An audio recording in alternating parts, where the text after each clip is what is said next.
মধ্যপ্রাচ্য ইতিমধ্যে আবার অশান্ত হয়ে উঠেছে। যেহেতু আলোচনার দুয়ার বন্ধ, আমেরিকা বলেছে যে তার যুদ্ধজাহাজ ঢোকায় দেবে হরমুজ প্রণালীতে এবং সেখানে অবরুদ্ধ জাহাজগুলোকে মুক্ত করবে। ইরান বলেছে যে হরমুজ প্রণালীতে ঢুকলেই আক্রমণ করা হবে।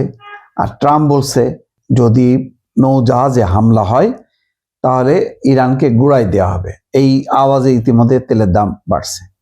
আর এই আলোচনা, উত্তেজনা, তর্ক বিতর্ক যখন তুঙ্গে, ঠিক সেই সময় ইরান হামলা চালাইছে, ড্রোন হামলা চালাইছে আমিরাতের পেট্রোকেমিক্যাল কমপ্লেক্সে, বা বলা যায় যে পেট্রোলিয়াম শিল্প এলাকায় সেখানে হামলা হয়েছে। যদিও আনুষ্ঠানিকভাবে কিছু বলেনি, কিন্তু বেশ বড় ধরনের একটা হামলা ধারণা করা হচ্ছে।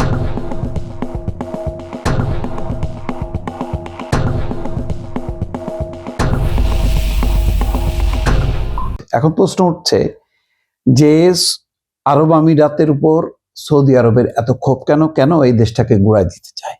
এখানে যে বিশ্লেষণ ইরানের, তাতে দেখা যাচ্ছে যে তুলনামূলকভাবে সংযুক্ত আরব আমিরাত অনেক বেশি যুক্তরাষ্ট্রের কথা অনুযায়ী পরিচালিত হচ্ছে এবং ইসরায়েলের সাথে তাদের ঘনিষ্ঠ সম্পর্ক, তাদের ব্যবসা বাণিজ্য, অনেক কিছু লেনদেন ইতিমধ্যে সামনে চলে এসছে।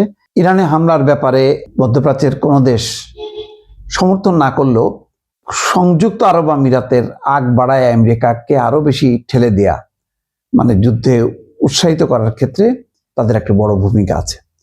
সম্প্রতি ওপেক থেকে সংযুক্ত আরব আমিরাত একক সিদ্ধান্তে বেরিয়ে যাওয়ার ফলে সৌদি আরবের সাথে সংযুক্ত আরব আমিরাতের পাল্টাপাল্টি অবস্থা শুরু হয়েছে এবং দেখা যাচ্ছে যে ইয়েমেনে যেই বিবাদমান যে পক্ষ, তাতে সৌদি আরব হচ্ছে আমিরাতের বিপক্ষে।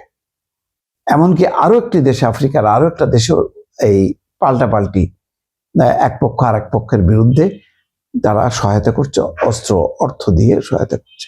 এসব কারণে সৌদি আরবের সাথে সংযুক্ত আরব আমিরাতের সম্পর্কের ফাটল।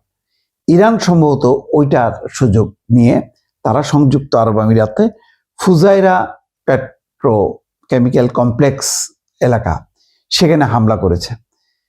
তো এতে বোঝা যায় যে এখানে হয়তো সৌদি আরবকে পাশে নেওয়ার একটা চেষ্টা, অথবা সৌদি আরব এবং সংযুক্ত আরব আমিরাতের মধ্যে যেই এখন ফাটল, সে বা সম্পর্কের ফাটল, সেই ফাটলে বিশেষ করে ওপেক থেকে বেরিয়ে যাওয়ার ফলে সৌদি আরব অনেকটা বেকায়দায় পড়েছে।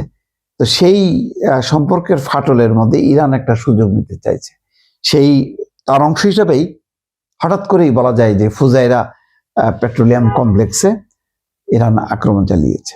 এটা হচ্ছে মধ্যপ্রাচ্যের আরব দেশগুলোর মধ্যে যে পারস্পরিক তাদের যেই টানাপোড়েন, তারই একটি বহিঃপ্রকাশ হিসেবে অনেকে মনে করছেন। দর্শক।